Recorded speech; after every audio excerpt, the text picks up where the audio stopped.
കോട്ടയം ഈരാറ്റുപേട്ടയിൽ തോക്കും സ്ഫോടക വസ്തുക്കളും പിടിച്ചെടുത്തു. ജലാറ്റിൻ സ്റ്റിക്കുകളും ഡിറ്റനേറ്ററുകളുമാണ് പിടിച്ചെടുത്തത്. ഇടുക്കി കട്ടപ്പനയിൽ സ്ഫോടക വസ്തുക്കൾ പിടികൂടിയതിന് പിന്നാലെ നടത്തിയ പരിശോധനയിലാണ് ഇത്രയും സ്ഫോടക വസ്തുക്കൾ കൂടി കണ്ടെത്തിയത്.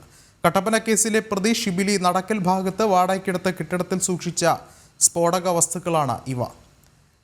കൂടുതൽ വിവരങ്ങളുമായി മിഥുൻ ചേർന്നുണ്ട്. മിഥുൻ, എപ്പോഴാണ് ഇവ പിടിച്ചെടുക്കുന്നത്? രാവിലെയാണ് ഈരാറ്റുപേട്ട പോലീസ് ഈരാറ്റുപേട്ട നടക്കൽ കുഴുവേലി റോഡിലെ ഗോഡൌണിൽ പരിശോധന നടത്തിയത്, റെയ്ഡ് നടത്തിയത്. നേരത്തെ ഇടുക്കി കട്ടപ്പനയിൽ ഇത്തരത്തിലുണ്ടായ സ്ഫോടക വസ്തു പിടിച്ചെടുത്തതുമായി ബന്ധപ്പെട്ട തുടരന്വേഷണത്തിന്റെ ഭാഗമായിട്ടായിരുന്നു ഈ ഒരു റെയ്ഡ് നടത്തിയത്. അവിടുത്തെ കേസിൽ പ്രതിയായിട്ടുള്ള ഷിബിലി ഇത്തരത്തിൽ വാടകയ്ക്കെടുത്ത ഗോഡൌൺ ആണ് ഇത് എന്നാണ് മനസ്സിലാക്കാൻ സാധിക്കുന്നത്.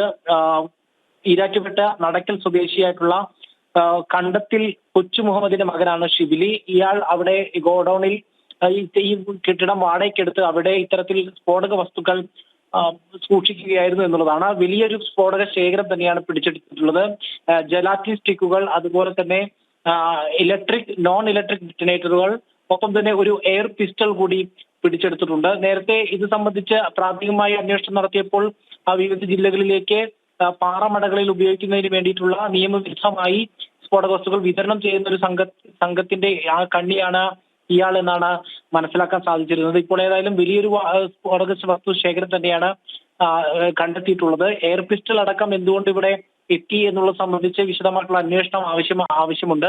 എന്തായാലും മറ്റെന്തെങ്കിലും ലക്ഷ്യങ്ങൾ ഇവർക്കുണ്ടോ എന്നുള്ളതും അന്വേഷണത്തിന്റെ ഭാഗമായി വരുന്നുണ്ട്. ഏതായാലും വിശദമായിട്ടുള്ള അന്വേഷണം ആരംഭിച്ചിരിക്കുകയാണ്.